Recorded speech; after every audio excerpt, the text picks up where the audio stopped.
The lives and deaths of the stars seem impossibly remote from human experience, and yet we're related in the most intimate way to their life cycles.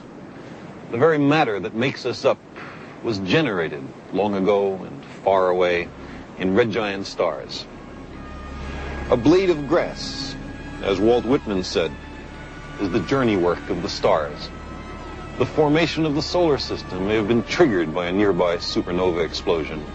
After the sun turned on, its ultraviolet light poured into our atmosphere, its warmth generated lightning, and these energy sources sparked the origin of life. Plants harvest sunlight, converting solar into chemical energy. We and the other animals are parasites on the plants, so we are, all of us, solar powered. The evolution of life was driven by mutations. They're caused partly by natural radioactivity and cosmic rays, but they are both generated in the spectacular deaths of massive stars thousands of light years distant. Think of the sun's heat on your upturned face on a cloudless summer's day. From 150 million kilometers away, we recognize its power. What would we feel on its seething, self-luminous surface, or immersed in its heart of nuclear fire? And yet, the sun is an ordinary, even a mediocre star. Our ancestors worshipped the sun, and they were far from foolish. It makes good sense to revere the sun and the stars, because we are their children. We have witnessed the life cycles of the stars. They are born, they mature, and then they die. As time goes on, there are more white dwarfs, more neutron stars, more black holes. The remains of the stars accumulate as the eons pass. But interstellar space also becomes progressively enriched in heavy elements, out of which form new generations of stars and planets, life and intelligence. The events in one star can influence a world halfway across the galaxy and 1 billion years in the future.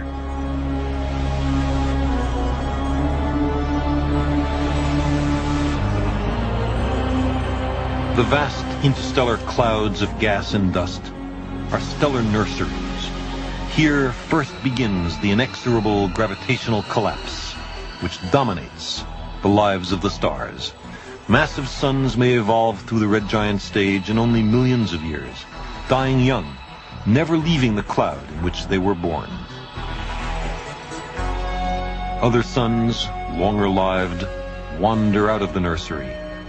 Our sun is such a star, as are most of the stars in the sky.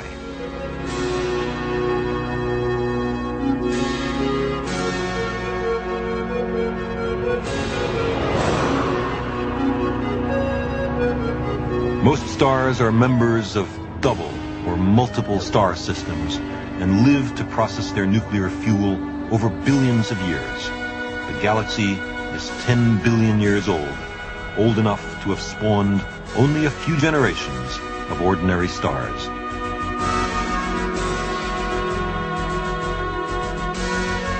The objects we encounter in a voyage through the Milky Way are stages in the life cycle of the stars. Some are bright and new, and others are as ancient as the galaxy itself.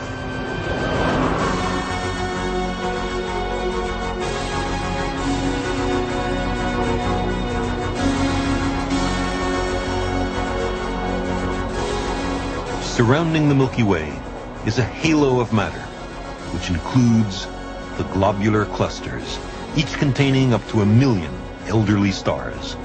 At the centers of globular clusters and at the core of the galaxy, there may be massive black holes ticking and purring, the subject of future exploration.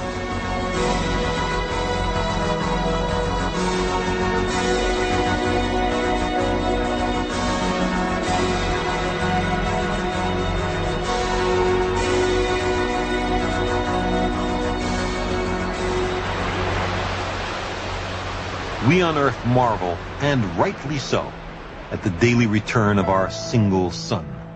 But from a planet orbiting a star in a distant globular cluster, a still more glorious dawn awaits.